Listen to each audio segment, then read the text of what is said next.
Hello, shalom wapendwa. Ni mchungaji Noel hapa. Leo ninawaijia kutoka katika ofisi ya kikuhani. Unajua kuhani ni ofisi inayosimamia itifaki ya ibada. Itifaki ya ibada maana yake ni maelekezo ya namna ya kuweza kumwabudu Mungu. Sasa ibada ni zile harakati za kuongea na Mungu, kuwasiliana na Mungu, kusikia mapenzi yake, kusikia sauti yake, na pia ili aweze kukupa baraka ambazo unazihitaji katika maisha yako. Lakini tunafahamu kwamba taratibu za ibada ama protocol, itifaki ya ibada huwa inabadilika mara kwa mara. Anayesimamia, ambaye anatoa itifaki ni Mungu mwenyewe. Anatoa maagizo kwamba ni kwa jinsi gani utanisogelea, ni kwa jinsi gani utaongea na mimi. Sasa watu wengi wanafikiria kwamba ofisi ya kikuhani imekwisha kwa sababu Bwana Yesu alipokufa msalabani, yeye ndiye ni kuhani wetu mkuu, na kwa maana hiyo alishafuta ile itifaki ya ibada kama ilivyokuwa katika Torati ama Agano la Kale. Ukweli ni kwamba ibada, kumwabudu Mungu hakujakoma, na protocol ya ibada kimsingi haijabadilika, isipokuwa kuna vitu tofauti ambavyo vimebadilika. Itifaki kubwa ya ibada ina-involve sadaka. Na sadaka, ninapoongelea sadaka, watu wengi wanafikiri ni zile sadaka unapokwenda kanisani unatoa mafungu ya 10 ama unatoa hela au whatever mchungaji anaziita, au nabii anakuambia toa hiki. Kwa hiyo watu wengi ukiongelea sadaka wanakuwa jittery, wanafikiri kwamba huyu bwana anataka kutuitisha mchango hapa, huyu bwana anataka sisi tuanze kutoa. No. Hiyo inaweza kuwa ni sehemu ya sadaka, lakini sio hicho ninachokiongelea mimi hapa. Ninachosema ni kwamba ibada yeyote haiwezi kufanyika pasipo sadaka.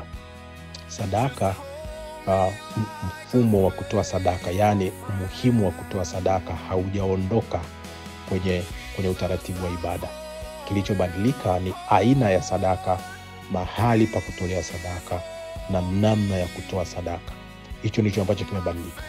Bwana Yesu alipokuja alitimiliza, akaondoa utaratibu uliokuwepo wa Agano la Kale, kwa maana ya mujibu wa Torati.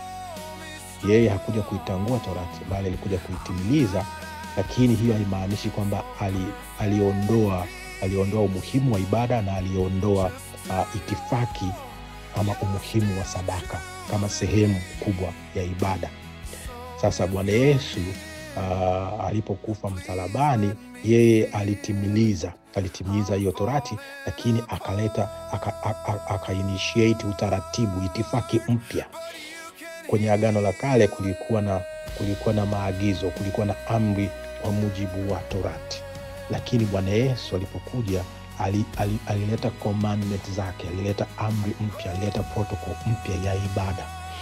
Pale alipokuwa anaongea na mwanamke kisimani, Bwana Yesu alibadilisha utaratibu. Alisema zamani ilikuwa ukitoa sadaka ni lazima uende hekaluni. Huwezi kutoa sadaka mahali pengine popote, hasa kama wewe ni Myahudi. Huwezi kutoa sadaka mahali pengine popote isipokuwa Jerusalem. Uende hekaluni, hekalu lilikuwa moja tu, Jerusalem. Ama kama uko mbali na Jerusalem, Mungu ilikuwa anakuambia specifically kwamba ni wapi ukatoe. Kwa hiyo kulikuwa na aina ya sadaka ambayo Mungu ali-identify utatoa nini, kwa ajili ya nini. Na Mungu alisema namna ya kutoa, na namna ya kutoa ni mahali, lazima kuwe na madhabahu. Kwa hiyo sadaka haiwezi kupokelewa kama haijaweka kwenye madhabahu ambayo Mungu ameiteua, ameiandaa. Na madhabahu inakuwa na mambo mengi, ni wapi na ni kwa namna gani. Na 3, ni lazima kuwe na kuhani. Kuhani ni lazima aipokee sadaka yako.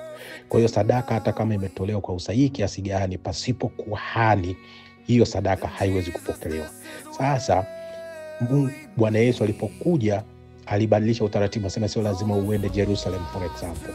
Lakini hiyo haimaanishi ya kwamba umuhimu wa kuwa na mahali pa kutolea sadaka yako umefanya nini, umeondolewa.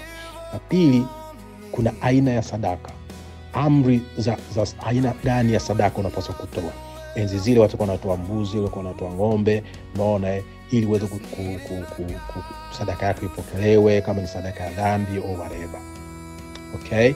Lakini sasa hivi Bwana Yesu anasema amri mpya ninawapeni. Bwana Yesu hakuondoa amri. Amri bado zipo. Amri maana yake ni protocol, maana yake ni utaratibu wa utoaji wa sadaka ili Mungu akusikie. Kwa hiyo Bwana Yesu anasema kwa mujibu wa agano jipya, agano maana yake ni kanuni, ni sheria. Kwa hiyo unapovunja utaratibu unaingia kwenye laana. Okay? Kumbuka last time wale walikuwa wanafuatilia mazungumzo yangu nilisema kwamba laana ni adhabu anayoipata mtu kwa kukiuka torati, kwa kukiuka maagizo, kwa kukiuka kanuni. Kwa hivi Bwana Yesu alitukomboa kutokana na laana ya torati. Kwa maana ya kwamba sisi hatuna tena torati, kwa sababu torati ile hatuwezi kuivunja. Kama torati haipo maana yake hatuwezi kuivunja, na kama hatuwezi kuivunja maana yake hatuwezi kuwa na laana yoyote. Kwa hiyo Bwana Yesu alikuja kuiondoa torati, lakini akaweka amri nyingine, akaweka amri zingine, akasema nyinyi wa Kristo kwa mujibu wa agano jipya mnapaswa kufanya ABCD ili mimi niweze kupokea sadaka yenu, ili Mungu aweze kuwasikia, ili muweze kubariki. Sasa baada ya kuwa nimesema hayo, pia Mungu Bwana Yesu alibadilisha utaratibu wa sadaka. Alisema kwamba mahali pa kutolea sadaka of course ni moyoni, na mtamwabudu Mungu katika roho na kweli. Lakini pia Bwana Yesu hakuondoa umuhimu wa kuwa na kuhani. Bwana Yesu yeye mwenyewe ni kuhani mkuu, ni kuhani wetu mkuu, lakini kuna makuhani wadogo ambao Mungu amewaweka. Mpaka leo ndio maana tuna makanisa, ndio maana tuna ibada. Kwa hiyo kuna makuhani. Mimi ni mmoja wa makuhani. Sasa kila mshirika, kila mtu Mungu amemweka chini ya kuhani. Sasa watu wengi hawajui hata kuhani wao ni nani. Na sio tu kama mtu yeyote anayehubiri kama ni mchungaji wewe unafikiri kwamba yeye ni kuhani. Sio kila mchungaji, sio kila mtu anaweza kusoma neno au anaweza kuwa na ministry ni kuhani. Kuna makuhani special ambao Mungu amewaweka. Sasa mimi nataka niongee specifically leo, nataka niongee na Watanzania. Niongee na Watanzania kwa maana ya kwamba wawe kama wewe Mtanzania popote pale ulipo, lakini hususan kama wewe ni Mtanzania uko hapa Manchester. Nitasema ni kwa nini. Mimi Mungu amenipa neema ya kuwa kuhani, na kuhani kazi yake kubwa ni kwanza ni kueleza utaratibu wa itifaki, protocol ya sadaka. Pili ni kusimamia kupokea sadaka za watu ambao Mungu amewadesignate, watu ambao wameji-identify na ofisi hiyo ya kikuhani, ili kwamba apokee sadaka zao na aziwasilishe mbele za Mungu. Kwa hiyo kazi yangu mimi hapa ni kwamba ninapaswa kueleza taratibu za ibada. Na pili, ninapaswa kupokea na napaswa kuwa in charge ya watu ambao Mungu amenipa neema ya kuwa pamoja nao. Watu wanafahamu, sio lazima watu wale ambao wanajua ya kwamba mimi ni kuhani wao, na Mungu mimi ninajua kuna watu gani ambao amenipa, na mimi ofisi yangu iko Manchester. Kwa hivi watu wote ambao wako Manchester, lakini pia Watanzania popote pale walipo ambao wanaweza kusikia sauti yangu, of course kuna mambo ambayo Mungu atayafanya kupitia kwangu kwenda kwa hao watu. Kwa hivi ninasema kwa watu walioko Manchester, sasa katika kalenda ya kikuhani na katika kalenda ya Wayahudi specifically, na ninaposema Wayahudi hiyo ni symbolism, kwa maana ya kwamba Wayahudi wao wanafuata strictly kalenda ya kimungu, kalenda ya Kiyahudi, kwa maana ya kalenda ya Torati. Sasa kwenye ofisi ya kikuhani, mwezi huu wa 7, mwezi huu wa 10, ya leo hii ni tarehe 7 mwezi wa 10. Leo hii ni siku ya Yom Kippur. Kwa Yom Kippur maana yake ni siku ya upatanisho the Day of Atonement. Hii ndio siku ambayo kuhani mkuu alikuwa anaenda mahali, anaingia patakatifu katika hekalu mara moja kwa mwaka. Na actually leo hii kuanzia tarehe 7 kuanzia hivi tunavyoongea mpaka kesho Jumatano tarehe 8, Wayahudi wote wako kwenye mfungo, kwa sababu kwao ni mwisho wa mwaka wa Kiyahudi. Mwisho wa mwaka wa kiroho ni mwezi wa 10, mwezi Novemba, mwezi huu unaoanza baada ya tarehe 8, kuanzia tarehe 8 Jumatano na kuendelea huko. Huo ni mwaka mpya wa kikuhani, ni mwaka mpya wa Kiyahudi. Kwa hiyo katika ulimwengu wa roho tuko mwishoni mwa mwaka na new season inaanza very soon. Kwa hiyo mwezi wa 10 ni mwezi wa mabadiliko, ni mwezi wa transition. Sasa ukielewa hilo utajua ni kwa nini ninaongelea hasa kwa habari ya Watanzania. Sasa kwa Watanzania wote, mwezi huu wa 10 huu ni mwezi nyeti, ni mwezi ambao ni wa muhimu sana, kwa sababu kuna jambo linakwenda kutokea. Na wengi mnafahamu kwamba huu ni mwaka wa uchaguzi, na mwezi huu wa 10 kuna mambo yanakuja. Sasa mimi nitaongelea mambo ya taifa baadaye kidogo, kwa sababu mimi ni kuhani, ninajua mambo ambayo ninajua ratiba ya Mungu kwenye ulimwengu wa roho. Juu ya Tanzania ninafahamu sana tu, na sio muda wake kuongelea, lakini nataka nikuambie kitu cha msingi sana. Kama wewe ni Mtanzania, popote unaposikia sauti yangu, na hasa kama uko Manchester. Kwa nini ninasema Manchester? Kwa sababu si tu kama mimi niko hapa Manchester, lakini kwa sababu mwaka huu Mungu amechagua Manchester kuwa platform, kuwa madhabahu kwa ajili ya sadaka ya ukombozi na upatanishi. Ukombozi wa nini? Maana yake ni kwamba mwaka huu, mwezi huu wa 10 hapa tulipo, ni mwaka wa transition. Ni mwaka ambao Mungu anataka kuleta ukombozi. Ukombozi wa nini? Nitakwambia siku ya Alhamis. Naomba uendelee kusikiliza hii clip mpaka mwisho, nitakupa maelekezo. Ni kwamba siku ya Alhamis nitatoa ujumbe, nitakwambia kwamba Mungu anataka kufanya nini kwenye taifa la Tanzania, kwa kuanzia kwenye familia zetu. This is very important. Lakini ninasema Manchester ni mji ama ni mahali ambapo Mungu amepachagua kuwa madhabahu ya sadaka. Kwa nini? Kwa sababu kwa wale wanaofuatilia habari, wale walioko Manchester na wale ambao wako mahali popote pale, lakini kama umesikia juzi hapo ambapo kulikuwa na mashambulizi. Kulikuwa na mashambulizi kwenye sinagogi hapa Manchester. Sinagogi la Wayahudi walienda kuabudu kama sehemu ya Yom Kippur, kwa sababu Wayahudi wanapokuwa kwenye hii season ya siku 10 kabla ya tarehe ya mwezi wa 7. Ilianza ya tarehe 7, yani ya mwezi wa 10. Na leo ndio wanafikia climax. Na kama wewe unafuatilia vile miaka 2 iliyopita kule Jerusalem, kule Israeli, kulikuwa na shambulio. Hawa wa Palestina walienda wakashambulia, wakawachinja watu wengi sana Wayahudi, na wakawachukua mateka, kitu ambacho mpaka sasa hivi kinaendelea kuunguruma, kimesababisha maumivu makali kule Israel. Na hilo lilikuwa ni tarehe 7 mwezi wa 10 miaka 2 iliyopita. Kwa nini wale watu waliwashambulia siku hiyo? Ni kwa sababu Wayahudi walikuwa kwenye ibada, na hiyo ilikuwa ni siku takatifu. Damu ilimwagika kama sehemu ya sadaka. Sasa Manchester mwaka huu imetokea shambulio tena. Wiki iliyopita, ilikuwa ni Monday nafikiri, au leo ni Tuesday, ilikuwa last week na ilikuwa ni asubuhi. Shambulio lilitokea pale, na watu Wayahudi 2 walifia hekaluni, na waliuawa na bullets na risasi za maaskari. Nachotaka kusema mimi ni kwamba hiyo damu iliyomwagika pale ni ya watakatifu, ni damu ya Wayahudi ambayo inamwagikia hekaluni kama ishara ya nini? Ya sadaka.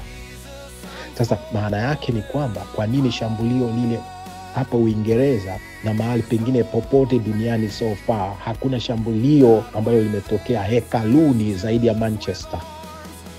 Sasa ninakwambia Manchester Mungu ameichagua pale ambapo damu inamwagika, pale ambapo innocent blood ya watu ambao ni watakatifu wako ibadani, okay, wamefia, damu imemwagwa kwa sababu wako ibadani, kwa sababu ya imani yao. Hapo panakupa ishara ya kwamba ni platform ama ni madhabahu ya Mungu. Kwa hivi, kwa wale wanaonisikiliza na walioko Manchester, wanapaswa kuelewa ya kwamba kuhani ambaye Mungu amemteua kwa ajili ya season hii, kwa ajili ya mwaka huu, yuko Manchester. Na kwamba Manchester ni platform, ni mahali ambapo Mungu anataka kufanya jambo. Kwa maana ya kwamba ninakwambia yeyote ambaye anajali kusikiliza, wewe ambaye Mungu amekupa neema ya kusikia ujumbe huu, ninakupa tu heads up. Waingereza wanasema heads up. Mimi ninakuponya kwamba Mungu ana jambo kwa Watanzania. Ninarudia kusema jambo la ili huu ujumbe ni mahususi kwa ajili ya ukombozi wa Watanzania. Mimi ni Mtanzania of course, na ninajua Tanzania kwa miaka, nimezaliwa kule, na kuna mambo ambayo Mungu amekuwa akisema na mimi kwa habari ya haya yanayotokea Tanzania na yale yatakayoendelea kutokea, na mambo ambayo yamekuwa kitokea huko nyuma mimi niliyafahamu miaka karibu 20 iliyopita, na nimeshiriki kikamilifu katika ulimwengu wa roho kuhakikisha kwamba haya mambo yanatokea. Haya mambo yanayotokea mimi kwangu hayanishangazi, na ninajua ni mambo yepi ambayo yanatokea yatakuja kutokea.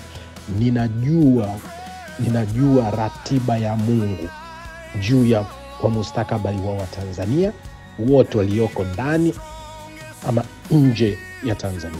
Wewe kama ni Mtanzania, bila kujali kwamba uko Tanzania ama uko wapi, kama unaisikia sauti hii, inabidi uwe makini, kwa sababu A, unapaswa kuelewa Mungu anakusudia nini. B, uelewe kwamba wewe unapaswa kufanya nini ili upone, kwa sababu kuna mambo yanakuja na Mungu ameachilia, lakini Mungu pia anataka kuachilia ukombozi wake. Kuna watu ambao Mungu amewakusudia watakufa, kuna sadaka ambayo Mungu ataitoa, na kuna watu ambao Mungu anataka kuwaangamiza. Ukombozi wa Tanzania, ukombozi wa Watanzania, Tanzania kama nchi na Watanzania kama wananchi, Mungu ana mkakati tofauti.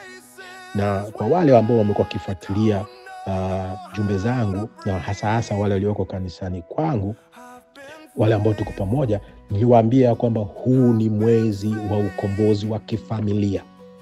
Mwezi huu wa 10 ni kwa ajili ya ukombozi wa familia. Mwezi wa 11 tutaongelea kwa habari ya ukombozi wa taifa la Tanzania. Lakini nataka nikuambie kwamba ukombozi wa Tanzania haitakuwepo pasipo familia. Watanzania ni umoja wa familia za Watanzania. Kwa hiyo ukombozi unaanzia nyumbani kwenye familia. Ndio maana inabidi tuanze mwezi wa 10. Ratiba imekuwepo muda mrefu sana, hata kabla ya mambo hayajatokea yanayotokea Tanzania. Okay? Mimi Roho Mtakatifu alinipa na amenipa kibali cha kupata hii platform ya kikuhani, kwa sababu Mungu ametupa instructions. Mungu hawezi kufanya jambo lolote pasipo kuambia watu wake. Na kama wewe huna kuhani wa kukuambia, kama hauko chini ya cover ya kuhani na kupata instructions ya namna ya kupona, uko pabaya. Kama unaabudu ama kama una mahali ambapo unaabudu ama uko tu kiasara, kwa maana ya kwamba hujui Mungu anasema nini na anaelekea wapi, una matatizo.